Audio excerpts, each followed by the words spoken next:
Okay, so this is the introduction to The Crucible. That is the play we are reading.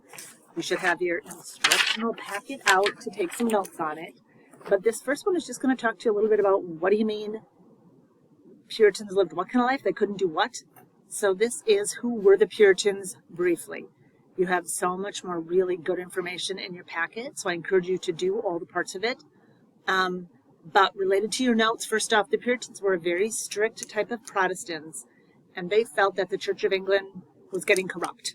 So they wanted to purify it, so they left, and they came to the east coast of what we now have in the United States. They wanted to purify their religion by using the Bible as the word of law on earth, not just for what happened in heaven or what happened earlier, but how we should live our lives here on earth. That was their goal. They had lots of rules of stuff you couldn't do. One of them was celebrate Christmas. This is a gentleman here, Oliver Cromwell. He was in charge, and he said Christmas is a sin, so it was banned. It's not the only thing that was banned, though. There were lots of things that were banned. Christmas, for example, was banned because it was not in the Bible. It was a human invention. And even though Puritans were a part of Christianity, they couldn't celebrate it because it was too closely related, those in charge thought, to pre-Christian beliefs. So it was banned in England. So then when they came over here to try to get away from the Church of England, it was banned here as well. Singing was banned, unless it was part of a church ceremony and you were singing without instruments, but just using your voice to show your worship. Drinking alcohol was banned. Dancing was banned. Begging was banned. Gambling was banned. Wearing bright-colored clothing was banned. Revealing clothing was banned. Ale houses are like pubs or bars. Those were banned. Note, we're going to see a pub house here and in some other information. Just because things were banned doesn't mean they didn't always happen, right? During Prohibition, alcohol was banned in the United States, and there still was alcohol. But theater was banned. All books were banned. So even without any technology, reading was not allowed except for the Bible and a publication called The Pilgrim's Progress, which you could Google and find out more about. Cards were banned. Dice were banned. How were people prevented from doing all this stuff? Because that sounds like everything, right? So soldiers would patrol the streets and see people who were committing these sins and these sinful acts, and they were punished. These are some of the punishments. They kind of are a range. Often they were just fined monetary amount of something for their crime.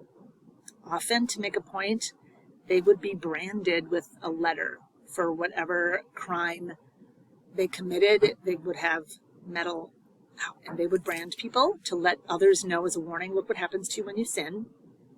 They were often put in the stocks, and here's a definition of stocks. They were wooden frames with holes either for your ankles, where your ankles and legs were held apart and you had to stand, or you had to put your arms and were held up, or both perhaps, and were kind of stuck in there for a certain amount of time until they let you go. Often, for committing some of these sins, they were whipped. Which brings us, that's like a quick and dirty Puritan punishment and crimes, which is all themes and stuff that happened in this play. So this is in 1692, Salem, Massachusetts, and it's not what we would call and what we are used to in the United States a democracy, but really a theocracy, where the church and the state are not separated. They are woven very tightly together. So crimes against a church or against the political get kind of messed up, and it all kind of comes together, which can be twice as good, or in this case, twice as bad, depending on your perspective. So, why was this allowed to happen in Salem? Well, let's look at some examples in history about how could all of this have been banned and how could all of these people have been punished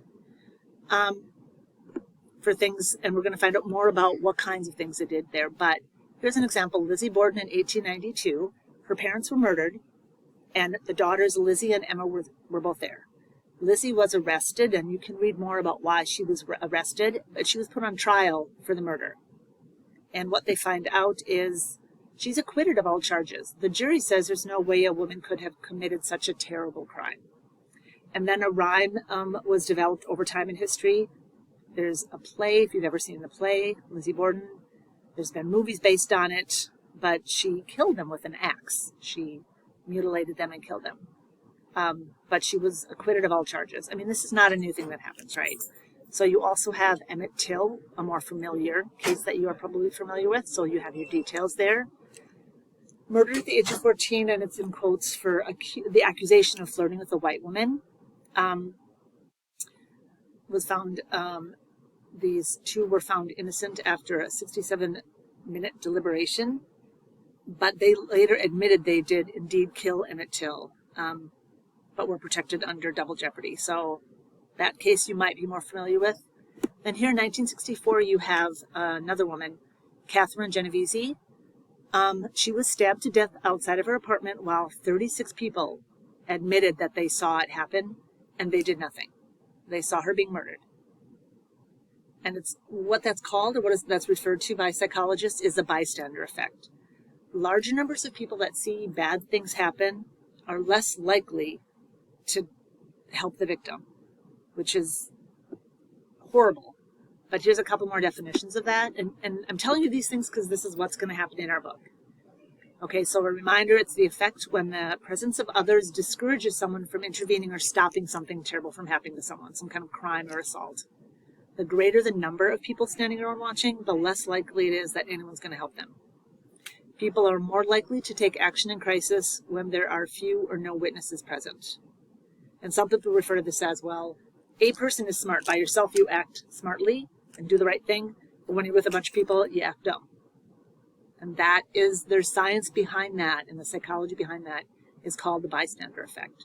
So you have some notes to take, some more information to gather, so when we start the play, you understand how this craziness could happen. Good luck.